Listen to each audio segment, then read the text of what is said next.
ज्ञानाञ्जनशलाकया चक्षुर्मिलितं येन तस्मै श्रीगुरुवे नमः। श्रीचैतन्यमनोभीष्टं स्थापितं येन भूतले स्वयं रूपकदा मह्यं ददाति स्वपदान्तिकं। वन्देऽहं श्रीगुरुः श्रीयुतापदकमलं श्रीगुरुन् वैष्णवांश्च श्रीरूपं साग्रजातं सहगणा रघुनाथान्वितं तं सजीवं साद्वैतं सावधूतं परिजनसहितं कृष्णचैतन्यदेवं श्रीराधाकृष्णपादान् सहगणा ललिता श्रीविशाखान्वितांश्च। हे कृष्ण करुणा सिन्धो दीनबन्धो जगत्पते गोपेश गोपिका कांत राधा कांत नमस्तुते। तप्त कांचन गौरांगी राधे वृंदावनेश्वरी वृषभानुसुते देवी प्रणमामि श्रीहरिप्रिये। वाञ्छाकल्पतरुभ्यश्च कृपा सिन्धुभ्य एव च पतितानां पावनेभ्यो वैष्णवेभ्यो नमो नमः। नमः ओं विष्णुपादाय कृष्णपृष्ठाय भूतले श्रीमते भक्तिवेदांत स्वामिन्निति नामिने। नमस्ते सारस्वते देवे गौरवाणी प्रचारिणे निर्विशेष शून्यवादी पाश्चात्य देशतारिणे। जय श्री कृष्ण चैतन्य प्रभु नित्यानंद श्री अद्वैत गदाधर शिवासादि गौर भक्तवृंद। हरे Krishna Krishna Krishna Hare Hare Hare Ram Ram Ram Hare Hare.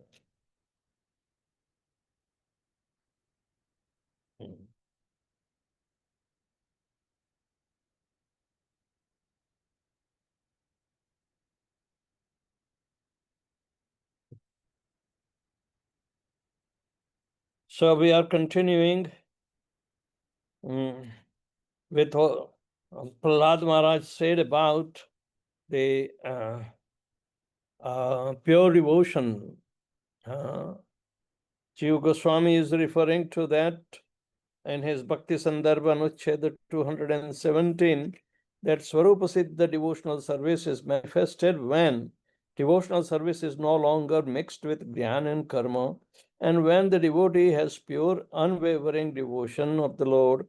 This kind of devotional service is characterized by various devotional activities that begin with hearing and chanting the glories of the Lord. So, and he says that while this depiction includes the stage of love for Krishna, it also portrays the types of devotion and activities that invoke love. The activities to which Jiv refers to are the same as one praised by Prahlad Maharaj. And which are these activities?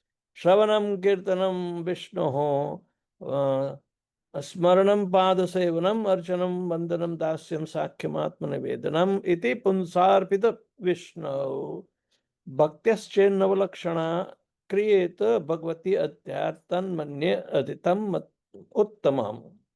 Prahlad Maharaj said, hearing and chanting about the transcendental holy name, form, qualities, paraphernalia, and pastimes of Lord Vishnu, remembering them, serving the lotus feet of the Lord, offering the Lord's respectful worship with 16 types of paraphernalia, offering prayers to the Lord, becoming his servant, considering the Lord's one's best friend, and surrendering everything unto him. In other words, serving him with body, mind, and words. These 9 processes are accepted as pure devotional service. One who has dedicated his life to the service of Krishna through these 9 methods should be understood to be the most learned person, for he has acquired complete knowledge. This is in Srimad Bhagavatam, 7th canto, 5th chapter, 23rd and 24th verses are there. So Sri Prahlad's words portray the uncluttered word of pure devotion. In contrast, the semblance of devotion, which is bewildering and labyrinth. Even worldly experience testifies to disparity between the results of honesty and the results of deceit. There is no end to the complexities that result from lying and cheating. Similarly, there is no end of embracing intrigues that result from devotees injecting dishonesty into the realm of Lord's service. Krishna is so kind, however, that he gradually reforms and the cheating process until devotees are free from the duplicity and have acquired the kind of integrity that attracts him, the Supreme Personality of Godhead. This character further investigates the semblance of devotion and how it reformed. What are the results of the three kinds of semblances of devotional service? According to the principle that the result is determined by the combination of the efficient and ingredient causes. Yatha yoni, yatha bijam. Devotees, that is said to be in Srimad Bhagavatam, 6th canto, 1st chapter, 54th verse. Yatha yonim, yatha bijam. As the womb is, that kind of seed would be. So devotees receive result corresponding to their faith and accomplishment. In his writing on the history of Nalakuber and Manigriva's return to heaven, Srila Prabhupada distills the results achieved by the practice of semblance of devotional service into three broad categories. That is, by Karma Mishra Bhakti, one is elevated to celestial kingdom. By Jnana Mishra Bhakti, one is able to merge into Brahman effulgence. And by Yoga Mishra Bhakti, one is able to realize the omnipotency of the Supreme Personality of Godhead. This is said in Srimad Bhagavatam, 10th canto, 10th chapter, 20, 21st and 22nd purports are there. So,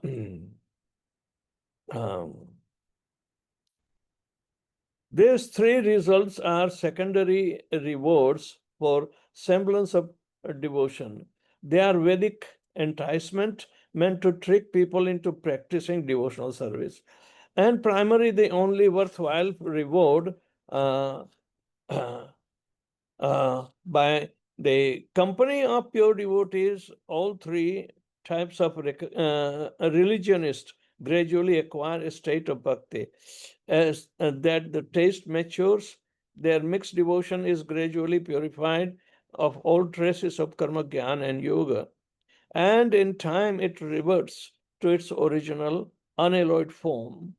As the pure devotees, they forget their aspirations for heaven. For instance, they ultimately redirect their vision to Krishna and Krishna's abode, Vrindavan. And that is the final result of any type of semblance of devotional. What it says here, that Manigriv and Nakula, Nalakuber, they were the sons of the Yaksha, who is the treasurer of the demigods. Kubera. And they were directly in service of the Supreme Personality of Godhead. But still, they misused the opportunity to cultivate devotional service, pure devotional service, and became, obnoxiously, violating the principles of devotion. And they had to face Narad Muni's curse to become trees. What kind of devotion is that? Karma Mishra Bhakti, Jnana Mishra Bhakti, or Yoga Mishra Bhakti. But because the touch of the pure devotion of Narad Muni enticed them, even in the body of the tree that lived for so many centuries, just waiting for Lord Krishna to appear and relieve them. So this is the result of the touch of a pure devotee into a Karma Mishra Bhakta, Jnana Mishra Bhakta, or Dhyan Yoga Mishra Bhakta. That they are being benefited by the pure devotee's curse. It is what we call benediction, but in disguise. But they were repentful. when they receive the curse, they beg forgiveness. But Narad Muni's curse was for their ultimate good. So Narad Muni gave them solace that this kind of that his means devotee's curse, pure devotee's curse, it's actually benediction in incognito. All right. So Lord Krishna will come and deliver you. Don't worry. So that is the devotion is gradually purified of all traces of karma, gyan, and yoga. And in time it reverts to its original unalloyed form. So the time was required to stand naked as trees. Okay, several hundred years. Okay, a pure devotee, as pure devotees, they forget their aspirations for heaven. For instance, they ultimately redirect their vision to Krishna and Krishna's abode Vrindavan. They grew as tree in Vrindavan, where Krishna is going to play his pastimes. So, as tree means actually they were benefited to come to the pure devotion by association. Even as trees, they were benefited. So this is the final result of any type of semblance of devotion. While Krishna was present on earth, many devotees performed devotional service for personal gain. One such devotee lived in Dwarka, where he had a good fortune to regularly see Krishna by the grace of Lord's associates. This devotee accepted Krishna as the Supreme Lord, yet maintained his desire to merge into Krishna's effulgence. But by seeing the Lord's beauty, his heart changed, his selfish desire faded, and in its place stood a desire to serve the Lord. Freed from the conditioned devotion, the devotee lamented, in this Dwarka Dham, I am being attracted by the Supreme Personality of Godhead Krishna, who is personified spiritual bliss. Simply by seeing him, I feel great happiness. Oh, I have wasted so much time trying to become self-realized through impersonal cultivation. This is a cause of lamentation.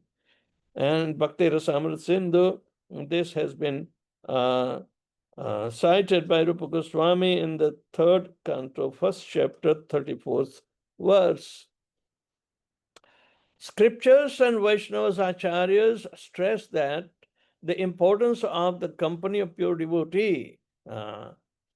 Without it, mixed devotees cannot find their way clear to material desires. The following verse is that gives further evidence of this truth. Aho mahantam bahudosh dushto api ekena bhati esha bhavo gunena sasanga matmakhena sukhavahena krityadya noyena krisha mumuksha. O learned devotee, O great learned devotee, although there are many faults in this material world, there is one good opportunity, association with the devotees. Such company brings about great happiness. Due to this good quality, our strong desire to achieve liberation by merging into Brahman effulgence has become weakened. This is in Hari Bhakti Sudodhaya, 5th. That has been also quoted in Sri Chaitanya Charitamrita Madhya Leela, 24th chapter, 125th verses. And we have seen this, so many quotes of Hari Bhakti Sudodhaya have been found both by Sanatana Goswamis and Bhagavatamritam as well as Laghu Bhagavatamritam. So, Hari Bhakti Sudodhaya we did not study systematically, but I think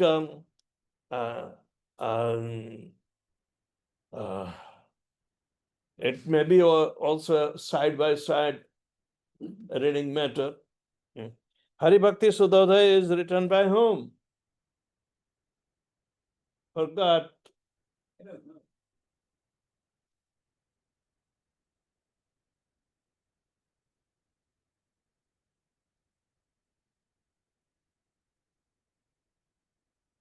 Hello.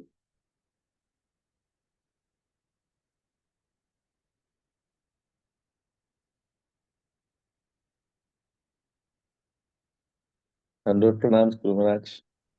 Yes. Prasanatma. They've just been given a opportunity to join only today. So I'm here. That's okay.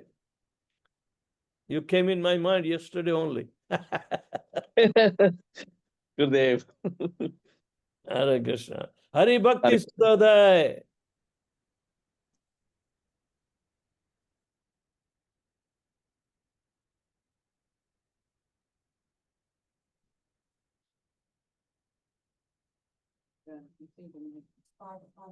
Huh?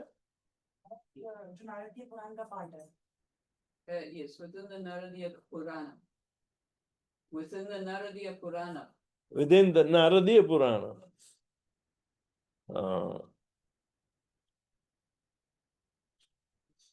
But it has been quoted in Chaitanya Charitamrita Madhya Leela, 24th chapter, 125th verse. Okay.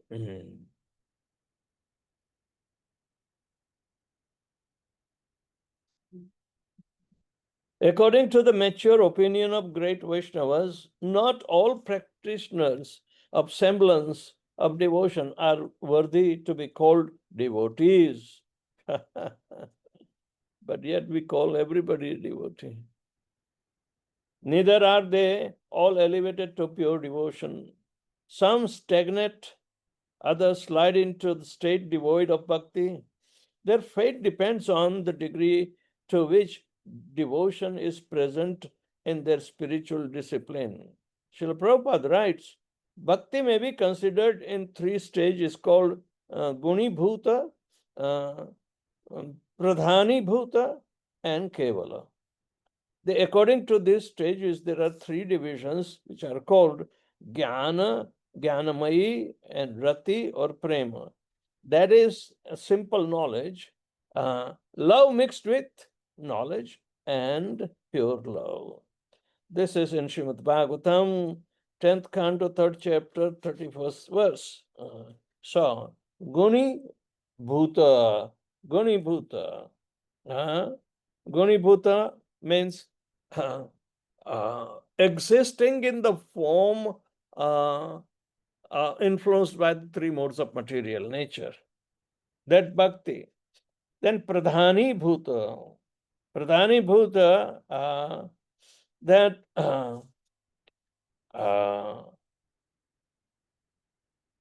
Jnanamayi, because the knowledge is there and knowledge precedes the detachment. If knowledge is more predominant, detachment is less, then it becomes Pradhani. And Kevala means devoid of all those two factors. Kevala, only one, single-minded devotion, what they call it. Here Srila Prabhupada is talking about the semblance of devotion mixed with empiric knowledge, and in such a case, when devotion means love is dominated by knowledge, it is called Guni Bhuta Bhakti, and the practitioner is called Jnani. When devotion subordinates knowledge, however, it is called Pradhani Bhuta Bhakti, but it is still mixed with devotion. The practitioner is called Jnanamayi, and then Jnana Mishra Bhakta. And of course, the pure devotion is called Kevala Bhakti. The practitioner is a Bhakta or a pure devotee. In their commentaries of Bhagavad Gita, Vishwanath Chakravarti Thakur and Bhaktivinoda Thakur use the same terms as to describe the three kinds of mixed devotion. See those Acharya's commentary in Bhagavad Gita, 7th chapter, 16th, 17th, and 18th verses. 3 verses are there, predominant. What we said that Guni Bhuta Bhakta and Guni Bhuta Bhakti and the practitioner is called a Jnani. But Guni Bhukta, the devotion subordinates knowledge. When devotion subordinates knowledge, however, it is called Pradhani Bhuta. There is more devotion. But Guni Bhuta means the Gyan is acquired more than the Bhakti. We said that the 3 modes of material nature are mixed in there. Yes, they create prakrit or natural contaminations in the beginners, and they are categorized in mixed devotion, right? But here the Guni Bhuta Bhakti is told that when the devotion, love, is dominated by knowledge, is called Guni Bhuta. Yeah, that should be corrected anyway. Thus, the technical name for the semblance of devotion in which devotion dominates karma, jnana, or yoga is Pradhani Bhuta Bhakti. It closely supervised by the advanced Vaishnavas, and this type of devotion quickly becomes elevated to pure devotion. All 4 pious men described in the 7th chapter of Bhagavad Gita are Pradhani Bhuta Bhaktas. Pradhani Bhuta Bhaktas.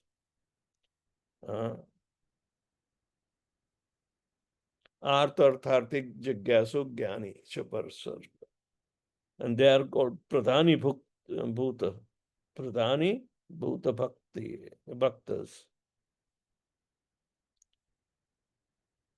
So the distressed, inquisitive, the seeker of wealth, and the Karma Mishra category, and the wise is in Jnana Mishra category. In this way, 4 Kumaras are accurately known as Jnana Mishra Pradhani Bhuta Bhaktas. This is a very detailed category of the Kumaras. Jnana Mishra Pradhani Bhuta Bhaktas. In place of longer names, however, the general terms used to describe this class of devotees as Jnana Yogis or Jnana Mishra Bhaktas. The technical term for the semblance of devotion in which a non-devotion with the non-devotional qualities of karma, jnana, and yoga dominate is Guni Bhuta Bhakti.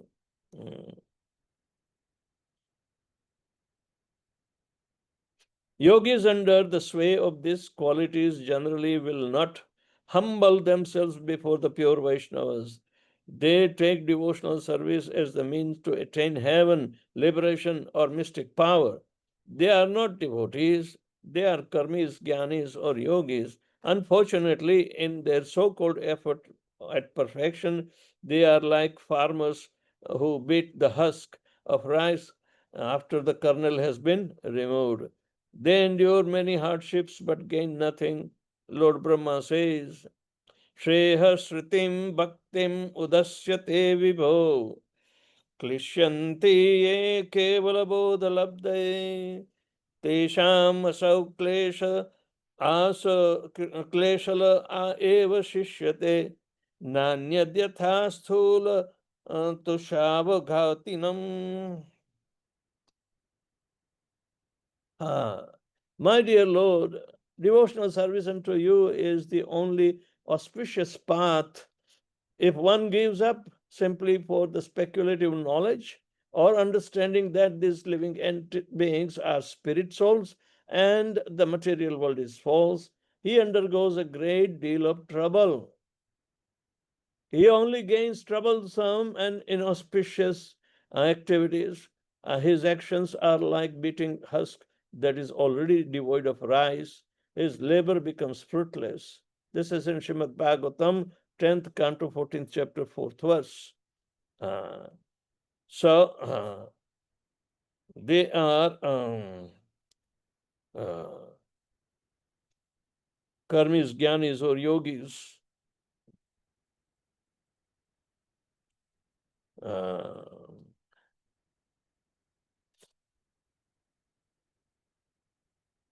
So this is interesting to know that yogis under the sway of these qualities of Gunibhuta Bhakti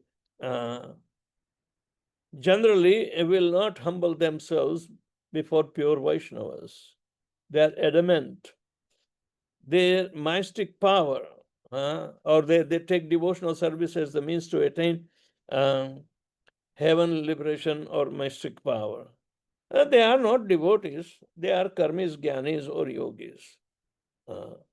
Unfortunately, their so-called effort of perfection, they are like farmers who beat the husk of rice after a kernel has been removed. They endure many hardships but gain nothing.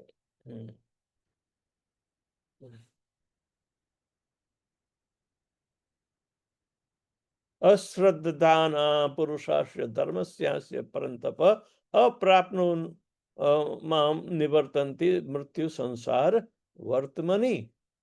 They are coming back because they don't get a real taste of bhakti. So these mixed devotions are supposed to be understood as the three categories of semblance, devotion, karma, jnana, and yoga that contain to varying degree to common ingredient called devotion. In addition, they have their own unique traits, work, knowledge, and contemplation, respectively.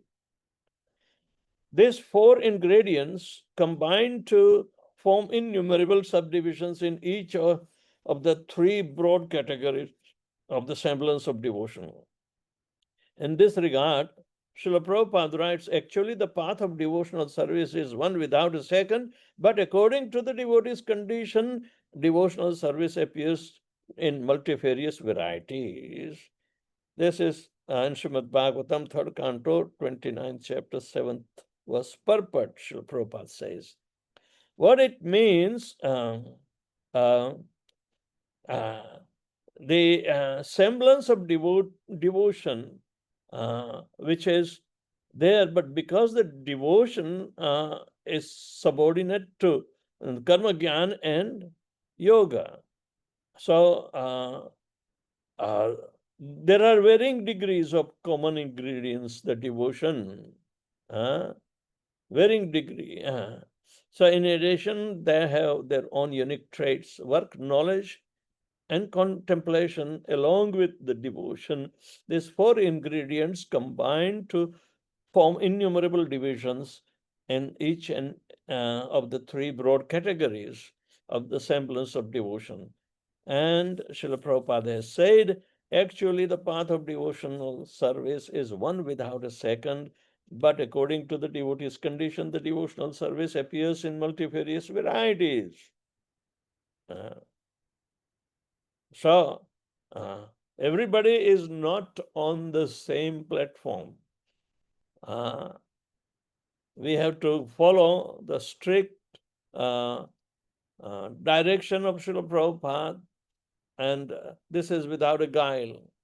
Prabhupada never tells, oh, you become jnani first and then yogi, and then we will take you as a devotee. There are no qualifications in Kali Yuga. You know, there's karma, jnana, and yoga. They are meritorious during the first 3 ages. All right. But in Kali Yuga, there are no qualifications to enter into. But yet, some people, they come. I know in early times in New York, there was a friend, but he was into Hatha Yoga. So he would come to Krishna temple. While we were chanting, he will do Hatha Yoga there. And I said, you are wasting your time. And he says, no. I said, we have a very unified practice here, which is, Shastric and proven for this age of Kali. And Hatha Yoga was the means to be practiced only in Satya Yoga. How can you practice this in Kali Yoga? There are a lot of distractions. Even our chanting will distract you, isn't it? Yes. But this is, I find, is peaceful. That is why I said peaceful, and you want to keep your stomach also peaceful by prasadam. So that's why you are coming. Anyway, you come take prasadam, but this is waste of time to meditate by force. That even though chanting Hare Krishna Mahamantra is disturbing you, and yet you want to control it by controlling the Hatha Yoga mind, So that is a fruitless labor. So in this way, mixture in the path of devotional service, we have to understand what is the devotee's condition. Devotional service appears in multiple varieties. Lord Chaitanya's explanation of the famous Atmaram verse is an exposition on some of the many kinds of mixed devotees and non-devotee spiritualists. This is in Srimad Bhagavatam, 1st canto, 7th chapter, 10th verse. Atmaramascha munayo nirgrantapya urukrame kurvantim ahetukim bhaktim itham bhuta gano harihi. And it is said Chaitanya Mahaprabhu explained this verse 16 times. Every word recombined with other, to make a meaning. And Chaitanya, that was expertise of Chaitanya Mahaprabhu. But a real Atmaram is a pure devotee.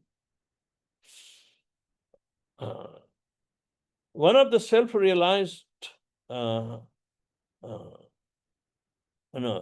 Chaitanya's explanation, that is the Atmaram verse.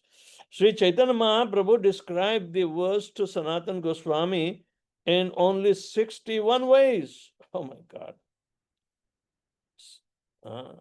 Not 16, 61 ways.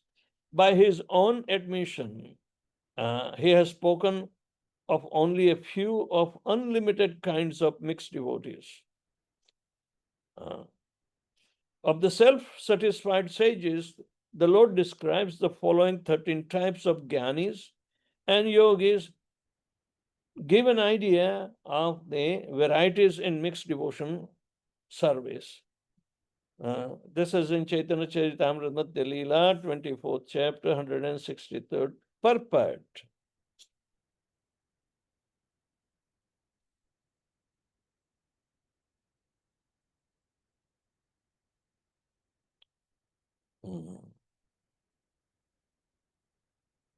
First, the sadhaka or the neophyte performer.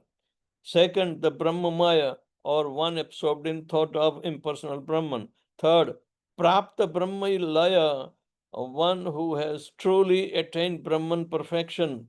Then Mumukshu, one who desires liberation.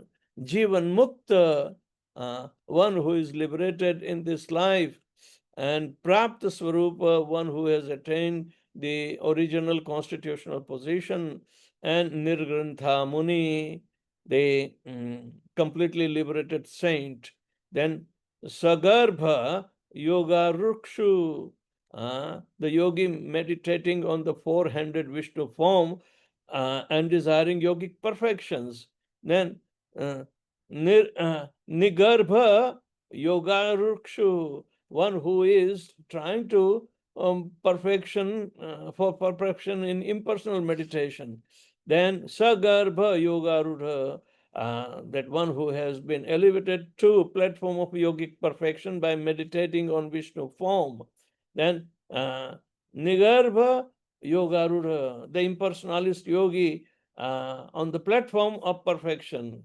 And Sagarbha Prapta Siddha, one who has attained the perfectional stage by meditating on Vishnu form, and Nigarbha Prapta Siddha, one who has attained perfection by practicing impersonal meditation. These are the 13 different kinds of mind-boggling and tongue-twisting categories. Following calculations are meant to give the reader a further indication of the complexities of the mixed devotion. 4 basic ingredients of the semblance of devotion can be combined in 24 ways. In mathematics, 4 things can be combined is 4 multiplied by 2 multiplied by 4 multiplied by 3 multiplied by 2 multiplied by 1 is equal to 24 ways. What a calculation.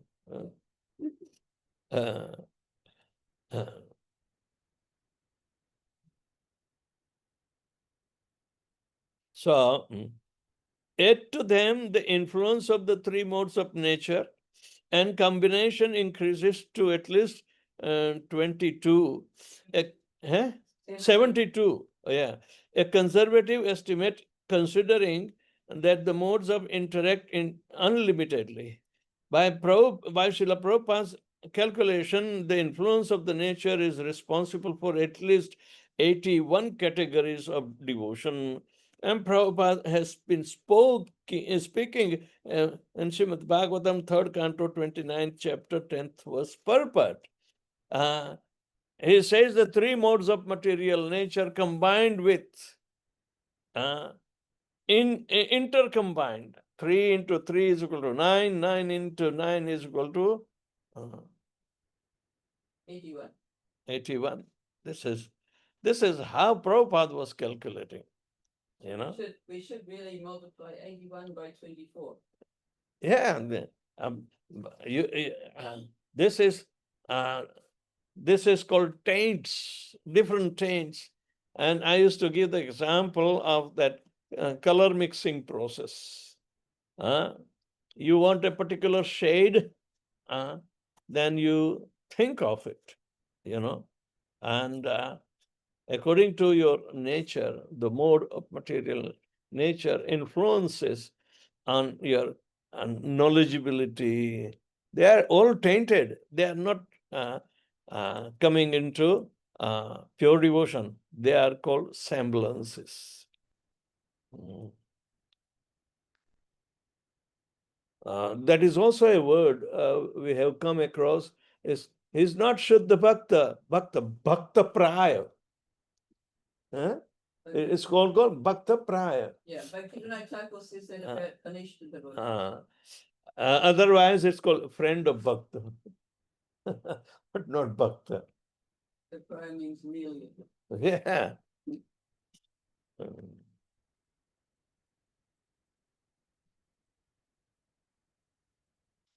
So, by Srila Prabhupada's calculation, 81 categories of devotion is described. In addition, there are 3 kinds of devotion: Aropa Siddha Bhakti, Sangha Siddha Bhakti, and Swarupa Siddha Bhakti. That brings the combination to 216. And Srila Jiva Goswami declares that a practitioner of bhakti can be either improperly motivated, saktaiva, sakaitava, or not akaitava. Sakaitava means naturally cheating. Kaitavo, dharma prajita kaitavo atra paramo nirvasaranam satam. Those who are non-envious and purified, only that practice has been extolled in Srimad Bhagavatam by kicking out all the cheating religions very precisely. Hmm.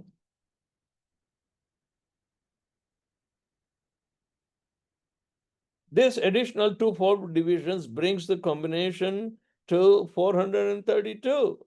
Then there is a second twofold division based on the relative proportion of karma, jnana, and yoga mixed with bhakti. Either devotion dominates or one of the other ingredients dominates. This brings the combination to 864. And the final eye opener. There are both qualitative and quantitative possibilities for each of the four basic elements. For instance, a person may have knowledge of the soul but no knowledge of Krishna. Or if he knows Krishna, he may know him either as a super soul or Lord of Dwarka or Moon of Vrindavan. So, in short, the varieties of semblance of devotion are endless. Okay. The calculations given in the above paragraph are no doubt approximations. They are not meant to be precise, but to give the render a glimpse of scope of the phenomenon. Many other factors can both modify and amplify the calculations. Can you imagine, Prabhus, where are we lost in 864 varieties of semblance?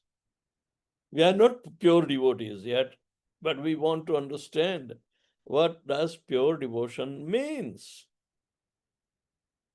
A single-minded devotion, pinpointed devotion, without any deviation.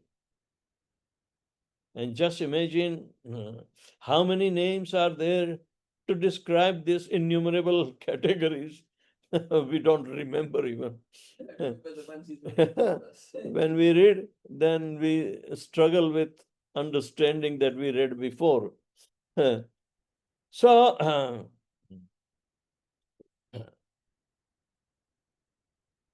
we try to give a hint of this above.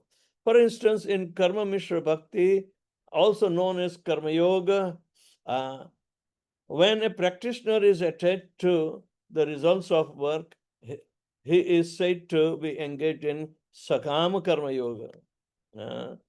When he is detached from the fruits of activities, is attached to the work itself, he is said to be the Nishkam Karma Yoga. If the Nishkam Karma Yogi, like Arjun, is engaged in jnana in lesser proportion than his practice of devotion, he is engaged in Nishkam Karma Jnana Mishra Padhani Bhuta Bhakti Yoga. This is the category of Arjun. Hmm.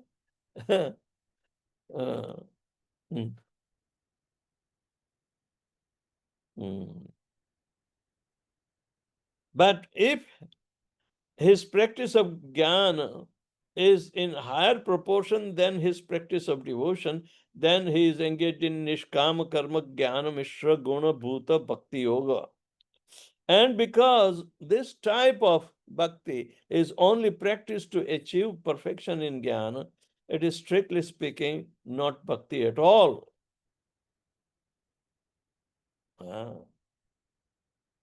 Dear reader, Shivaram Maharaj is telling, the above three paragraphs are not meant to confuse or ever overwhelm you, but simply to give you an idea of technical details mentioned earlier in this chapter.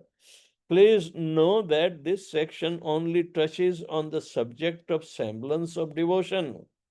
It is beyond the scope of this book to describe the details of for many varieties and nuances, then distinguish these varieties of devotion from one another.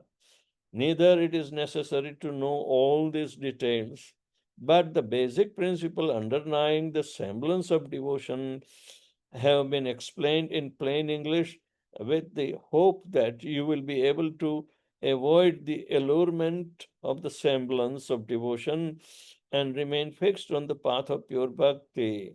Srila Prabhupada's words: to analyze pure bhakti yoga minutely, one has to understand these other yogas, karma yogas, jnana yogas, and ashtanga yogas. This is in Bhagavad Gita, 6th chapter, 47th verse, purport of Srila Prabhupada. To analyze pure bhakti yoga minutely, one has to understand these other yogas, that is karma yoga, jnana yoga, and ashtanga yoga. They are simply semblances, resembling, chaya, semblance, chaya. Bhaktivinoda Thakur provides a simple formula by which one can understand the cause of many varieties of semblance of devotion. Karma arises from lust, jnana arises from indifference, and bhakti arises from faith in the Supreme Lord. In this way, the impure devotion in any form can be distinguished from the real thing, pure devotion. This is spoken in Sri Bhakti Aloka, 2nd chapter, 1st verse.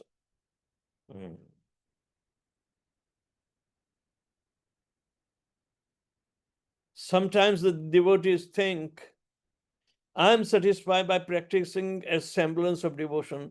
Why should I exert myself for pure devotion? Let it come naturally. Attachment. But we must realize that without making such an effort to elevate ourselves, the material element of the semblance of devotion will distract us. Bhakti abhasa can avoid all the perfections of religiosity, that is dharma, economic development, artha, sense gratification, kama, and even a semblance of liberation, moksha. But Vaishnavas must be aware that this enticement only lead to repeated birth and death. They cannot avoid the real perfection of life, pure love for Krishna, Krishna prema. Serious devotees exert themselves under the expert guidance of purify their devotion and go back to Godhead in this life. Srila Prabhupada's words, it is the duty of the transcendental to try strenuously to control the desires. When that is the 15th purport of 15th chapter, 5th chapter and 23rd verse in Bhagavad Gita.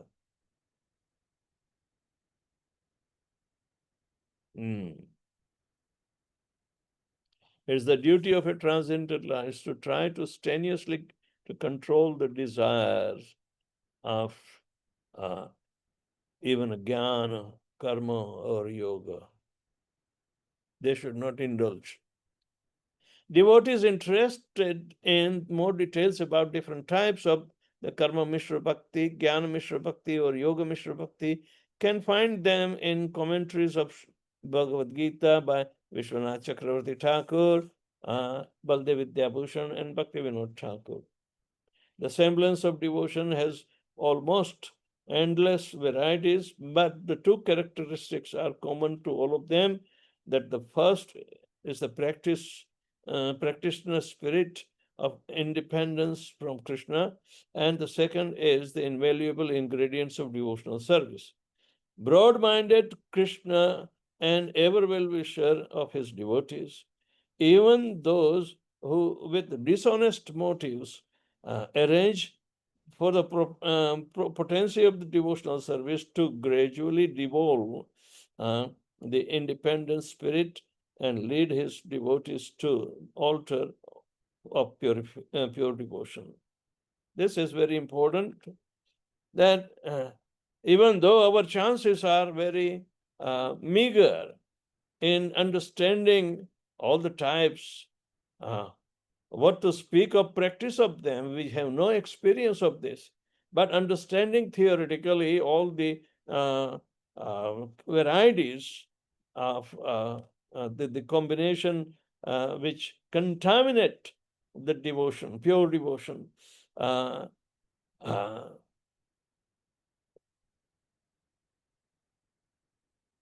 which is to be understand that even though what Krishna desires me to be a pure devotee by giving up everything to him, sarvadharmana parityajya mamekam sharanam vraja, and I am struggling in my practice of pure devotion, our spirit of independence from Krishna is first factor.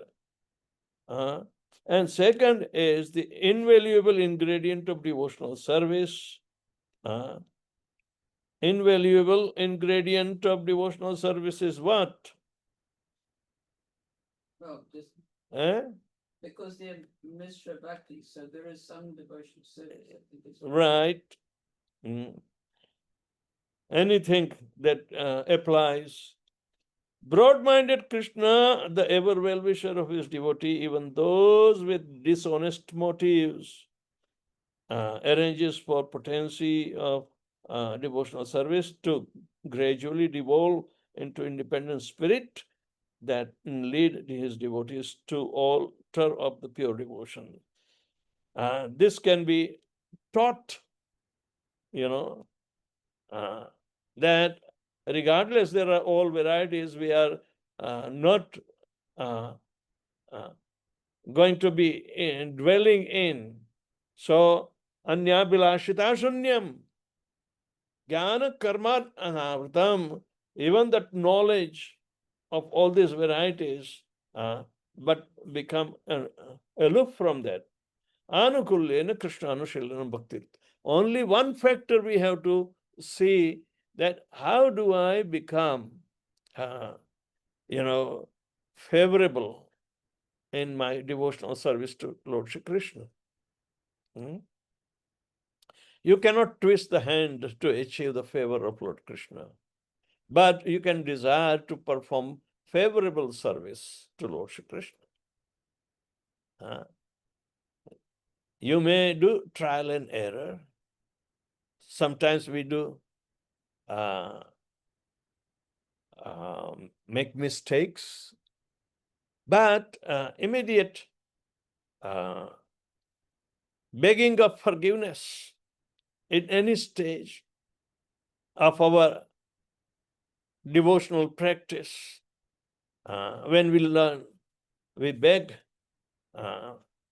Lord Krishna that, my dear Lord, I am a struggling devotee, and I am knowingly or unknowingly committing mistakes. Om ajnanad athva jnanad ashubham yan maya kritam. This is inauspicious because it contaminates pure devotion. But I'm still practicing with a contaminated mind, thinking that you will protect me because that is your promise.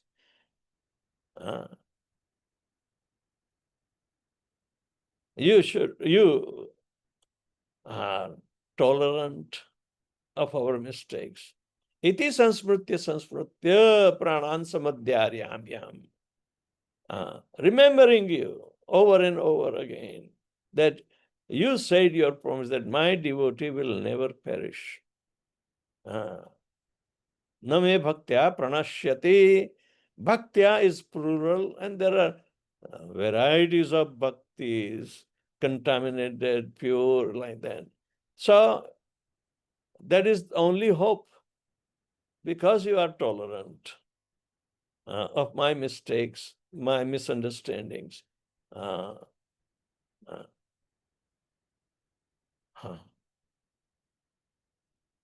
So such confession by begging forgiveness is a must in the life of a humble devotee.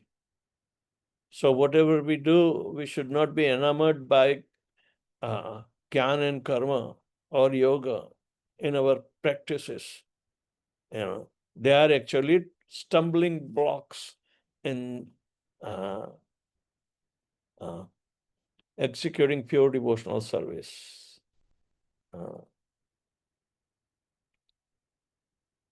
Karma Mishra Bhakti, Jnana Mishra Bhakti, and Yoga Mishra Bhakti.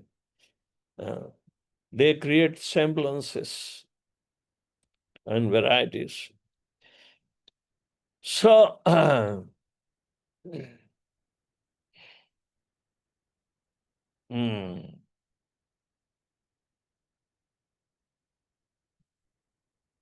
tomorrow we'll try to understand how mixed devotion leads to pure devotion. That will be a great solace for us. And we will be able to imbibe many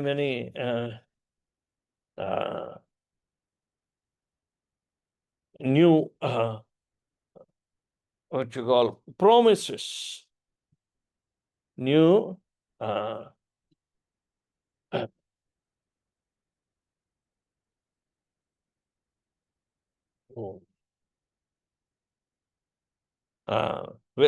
because we will be able to find newer and newer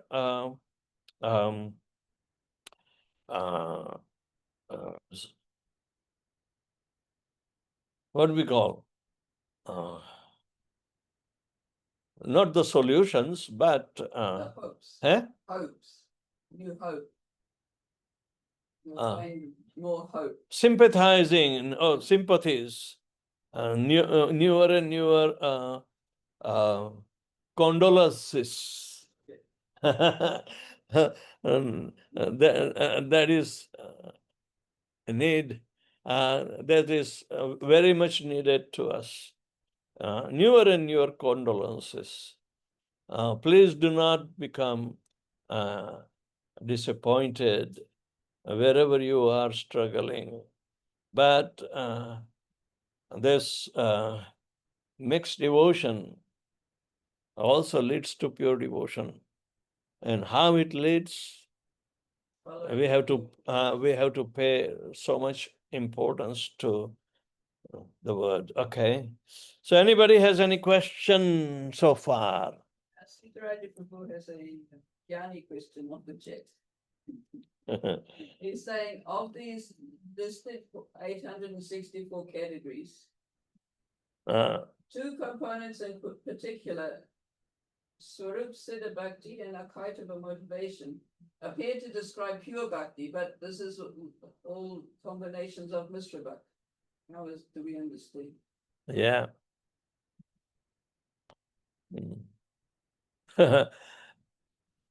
Look at that Jnana Mishra and Karma Mishra Bhakti as a semblance, but when both are mixed together in Ritwik philosophy, the useless Jnana and useless efforts, karma, which are not suggested by Srila Prabhupada. The Ritwik position has not been suggested by Srila Prabhupada as they interpret. Neither, feeding the poor and creating a huge temple just to remain envious or create separation of Lord Srila Prabhupada's transcendental personality. As if Prabhupada is pleased with them and not pleased with us. This kind of mentality is an envious mentality. And it does not constitute pure devotion either.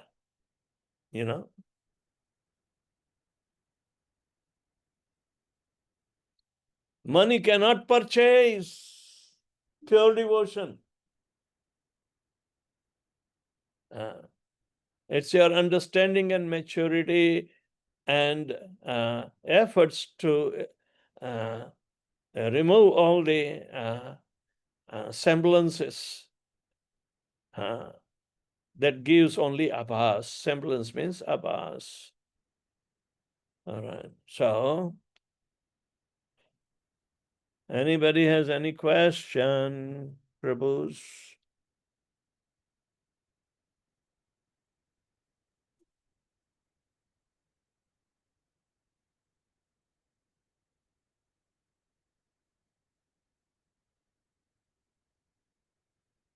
Hello. जब तेरी भी चुप होती तो मेरी भी चुप हो जाएगी. प्रभु, speak. Hare Krishna, Guru Maharaj. Jai Shri Prabhupada Gurudev. मैं Gurudev, one thing I got very much inspired from your today's lecture, that we have to confess and admit our mistakes, whatever we are impure or mixed. You don't have to declare, Prabhu, but Yes, beg forgiveness of Lord Krishna within yourself. yes, Guru Maharaj. Okay? So, this was really inspiring, Guru Maharaj. Hope giving. Yes. Always confess. Thank you, Guru Maharaj. Jai Shri Hare Prabhupada. Krishna.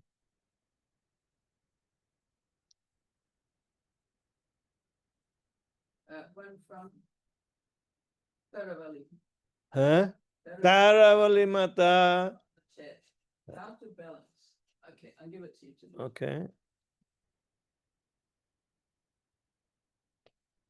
How to balance being aware of these mixed practices, practitioners, and also not being critical, overly judgmental, and remain humble in dealing with devotees, but being cautious.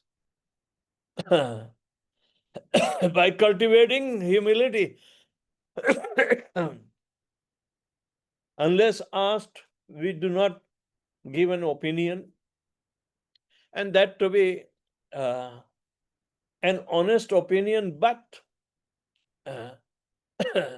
within the jurisdiction of our realization. Then it will be safe, and always talk in a neutral way, or not indicating a person or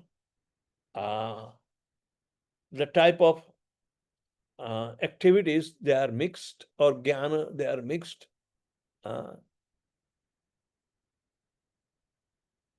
There is the process in politics, especially, they don't care for exposing the person, and they become critical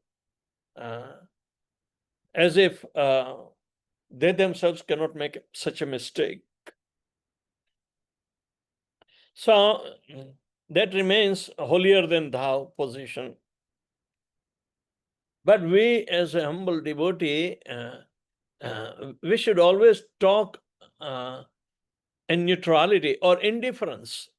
But such points are described, and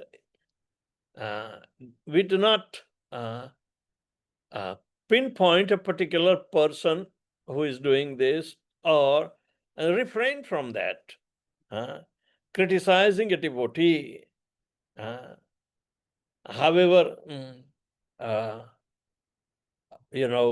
abominable activity one must have done. But if Krishna is able to save him by taking api chet suduracharo bhajate mam ananya bhag, sadhure vahi samantavya. Krishna does not change his opinion because he has rendered or he has entered into devotional service that will eventually lead him to perfection of devotional service. But in between, if he deviates, Narad Muni says, oh, there is no inauspiciousness. There is no inauspiciousness left. He will, whatever he has rendered is a permanent asset. Even semblance of devotion, it remains as a permanent asset. Gyan Mishra Bhakt. So he will be getting better opportunities. Shruchinam Srimatam Gehe Yoga Prashta Vijayate. He will be getting a second opportunity. Where is the loss? So that is in proportionate way, it can be understood. But at the same time, one who violates the principle of humility, trinadapi sunichena tarorapi sahishnuna amanadena manadena amananya manadena kirtaniya sadahari. That is a very cardinal principle. So we do not enter into what you call personalized attacks. We always talk into generalized violation of the principles. Got it? Yes, Maharaj, thank you. Hare Krishna. Thank you. Hare Krishna.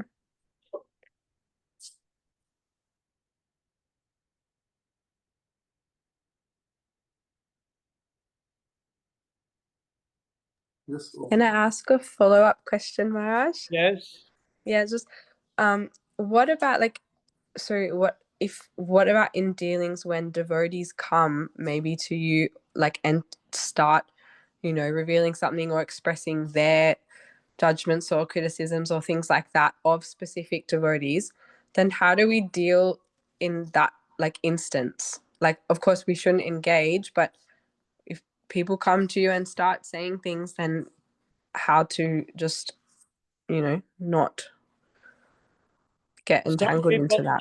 Some people have an immediate analyzing what you call character to study how is he, means holier than thou, Yes. When we have material body, knowingly even we are committing mistakes. What to speak of unknowingly? So humility can only control that part, isn't it? So we always have to remain objective rather than subjective.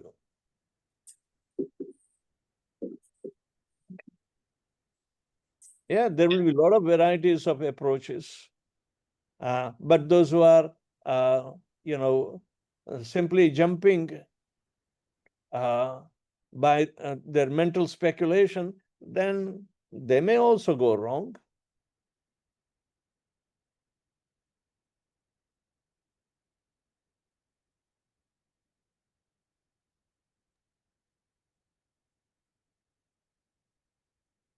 In material world, it's too easy to make an opinion from the effects of the three modes of material nature. And that is so external. But if deep-rooted desires are there, which can fructify either divine or demoniac.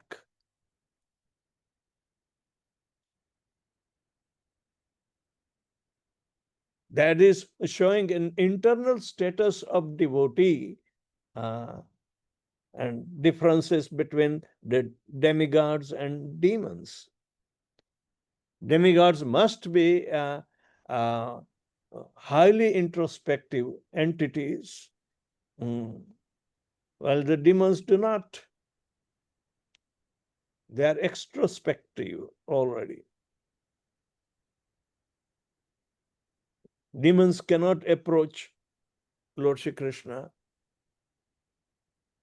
but the devotees can easily approach Lord Shri Krishna.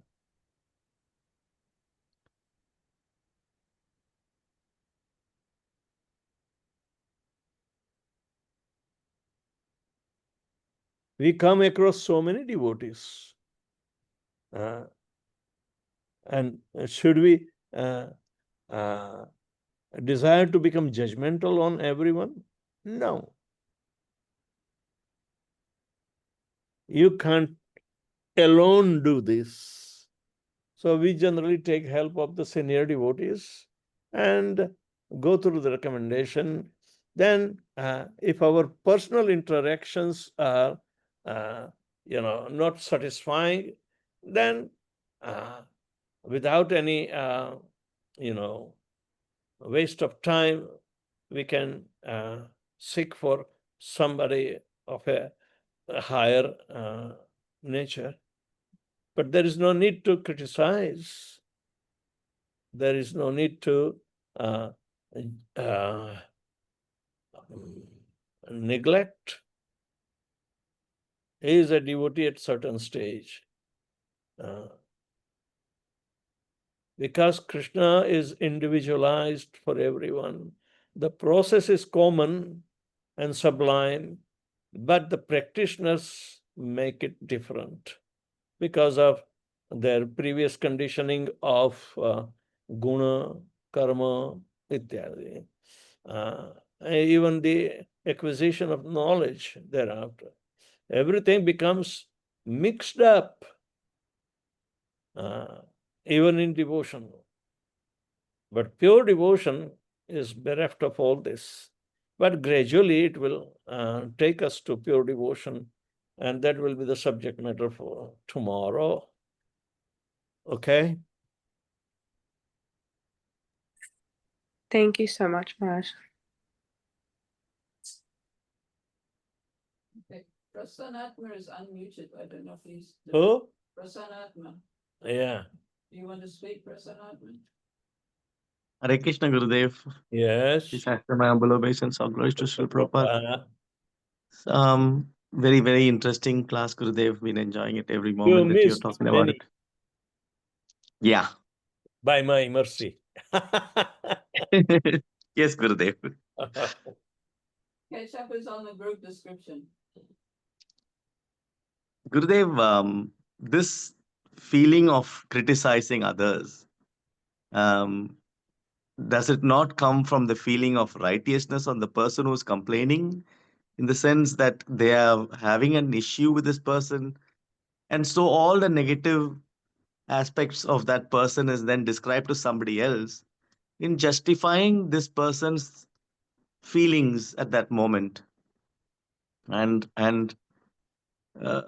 very materially minded in terms of responding to that, and remembering that many people behave differently at different times. The same good person may behave a bit wrong, and even a wrong person behaves right, depending on so many circumstances and different times. Would So, that in the observation of contradictions, Yeah. we could refrain to handle such situation in our own hands. So therefore, apparently in the management, material management, some empowerment is given to, if it is too much of an abstraction and in the general practice of devotional service, regulated devotional practice in the temple, then that authority for a senior devotee has been given, and we should not indulge or take care of such a matter individually. You know, there is what we call a respectful approach is there, according to our spiritual status. Yes. And those experts, they deal without offending anybody, because it's a senior most person who is expected to cultivate this very higher principles, not in the semblance, but towards the pure devotional practices, and without any anya bilashita shunyam jnana karma dana vratam. He is putting in anukulyena krishna anushilanam bhakti ruttama. Says, for example, Prabhupada said that it is very easy to make a devotee, but it is extremely difficult to maintain him, keep him in status. So, if such a beginner is going to face adverse activities, adverse reactions, even from the senior devotees, do you think he will stay and inspire? No. He will go away. Yep. So Prabhupada said it's a waste of time. We wasted our valuable time. So apani acharite sikhailo Bhagavad Dharma remains the principle. You Yes. don't have to instruct anybody, but show by your example how you are a very mature and pure devotee. Yes. It's a gradual thing, but we should refrain from unnecessary, what do we call? Insinuations. Unnecessary indulgence in criticizing a devotee. It's the nice thing that you said about once you've lost them, it's difficult to get them back, even in the That's material world. Because his faith in Krishna consciousness. Oh, how come you guys in devotees garb behave like that? You know? Yeah. If this is Krishna's temple, Krishna's, you do not have to give them so much opportunity to create alibis of their dislikes.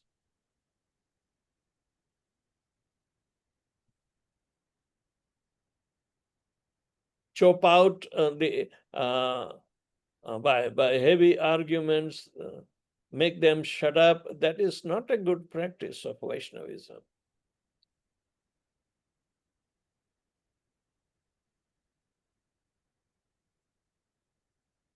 Vidyalalasa, you say. Yes, Vidyalalasa. Hare Krishna Gurudev, Dandavat Pranam. Guru Maharaj, sometimes some senior devotees try to warn us about some other devotees. And in that process, we hear a lot of negative things. So what are we supposed to do at that time? Like, especially if it's coming from a senior. Stop being a volunteer to relieve the problem.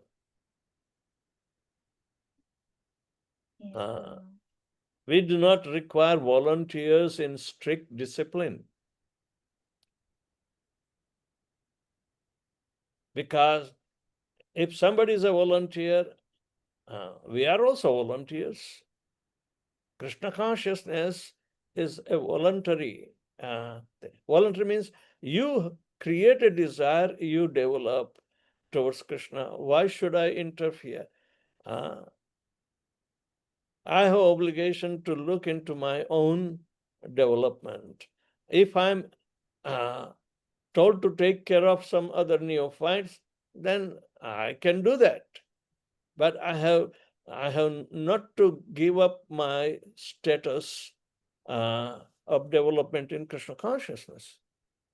I will inspire. Oh, I'm too busy, I cannot handle my disciples. Then why did you make so many disciples? Yeah.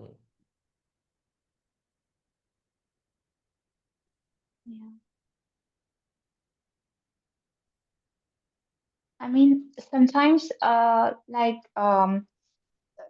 what I'm trying to say is when a senior devotee tells us, like, for example, this devotee is not so much of a good devotee, you have to stay away from him. And in that, while saying about that, then he starts giving you examples, what he did and all. Like, how do we politely ask that devotee, like, like we don't want to hear about all this? Okay. You may refrain, but if still he insists that he comes and sees you or try to learn from you, do not discourage. But you can say, Prabhu, I'm not in charge. There are specific departments to take care of such thing. We can be friends without any criticism. We do not envy them, neither we despise them. Yes, Gurudev. Thank you, Guru Maharaj. Hare Krishna. Aparajita. Hey. Hi, Bon. Hare Krishna Guru Maharaj, please accept my humble obeisances. Glory to Prabhupada. Guru Maharaj, often there are times when we see that whenever in devotee care, if there is a situation where we have to stand for a devotee to protect their service or their dignity, etc. The fellow devotee who's standing with them strong, often they are suppressed in the name of humility and trying to say that you should just pray for them, you should not try to stand for them. So even when if they are right and going according to the principles. So my question is, Guru Maharaj, then what in such situation when we are supposed to be strong and stand by the devotee, but still we have to maintain our position and in sense like our stand, then how should we face and what should be our internal meditation in this, Guru Maharaj? Because sometimes in more than prayers, it is what the devotee needs, the other devotee needs us in terms of our words, in terms of our stand. So what should be our Remain indifference. If you remain indifferent and become judgmental because of some experience that we have with that devotee, but that devotee has to follow the instructions of his spiritual master, and we cannot neglect or support it. Let her follow the order of spiritual master. But it doesn't require what you call partisan spirit. If you give a kind of support which is probably a limited support, but at the same time, one has to be malleable as far as the institution is concerned. This is an important thing, that such power is invested only in administrators and not in sannyasis or brahmacharis or anybody who are supposed to be solely dedicated to their sadhana. So they cannot handle such situations. It is better to refrain from it because of our incapacity. If we, by our bodily attachment, becomes partial to them and try to promote their cause, then it becomes a kind of party, a different party. And that creates conflict of interest. It's better to remain neutral. If one requires inspiration to come out from there, then talk it in the terms of what you call indifferent teachings of Lord Shri Krishna. Because everything is happening, it's by the mode of nature. All right. Now, in devotional life, mode of nature, the three modes of material nature is to be subsided. So, how can you handle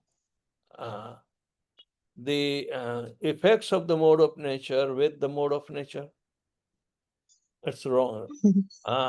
It's a guna. What in Bhagavad Gita, Krishna explains that, Purushah prakriti sthopi bhunkte prakriti jan gunan karanam guna sangasya sadasadyoni janmashu. It is the effect of the mode of material nature are acting also not for spiritual but also for material objects. Then material objects have three modes of material nature. and the performer is also doing under the spell of three modes of material nature. It is the interaction between the material nature itself.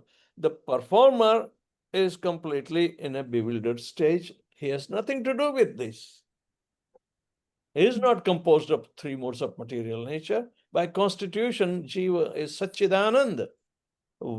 And devotional service or Krishna consciousness is to develop and stay and value that life of Satchidanand. Okay. Otherwise, we are off the track. Mm.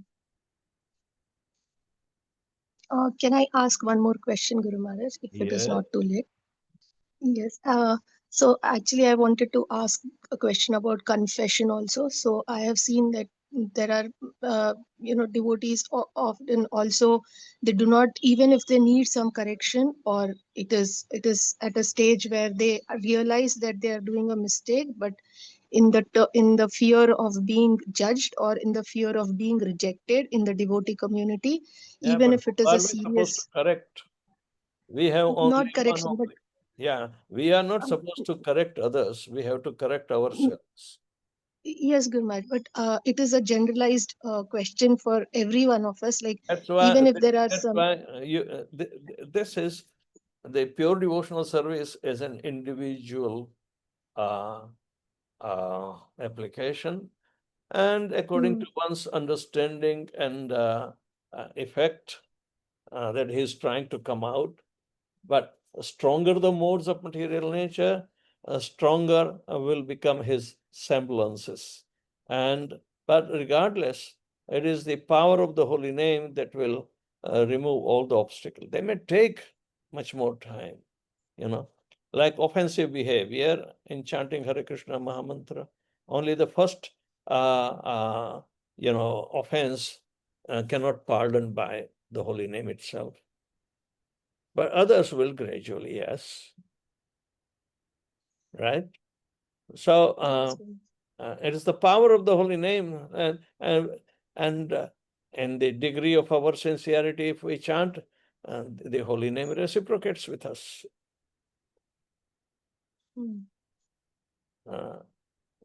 So instead of bringing the person out from the ignorance of Maya, why do we need a parallel justification?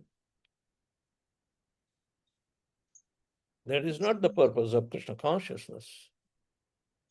People were suffering even without Krishna consciousness, and while becoming Krishna conscious, the suffering may continue, but it will also be in reciprocative decrease. Okay. yes, It may take time because the association with the modes of material nature still make them think like that. yes, Guru Maharaj. Every devotee has to work on himself, through the understanding of how the effects of the three modes of material nature. We have been captivated, but now with the power of the holy name, we will get rid of such effect. Yes, Guru Maharaj. Okay? Yes, Guru Maharaj. Thank you, Guru Maharaj. Hare Hare Krishna. Krishna. Taravali has a question Uh, about humility. oh, Taravali. Taravali Mata, bolo. It says humility is so important, but how to develop it? Is it developed by trying to be humble in daily situations? Yes. Practice should be there. Practice makes one perfect. Oh, okay. Pretty much just giving class. Okay, anything else? All right. I'll see you tomorrow. Srila Prabhupada ki Jai. Jai.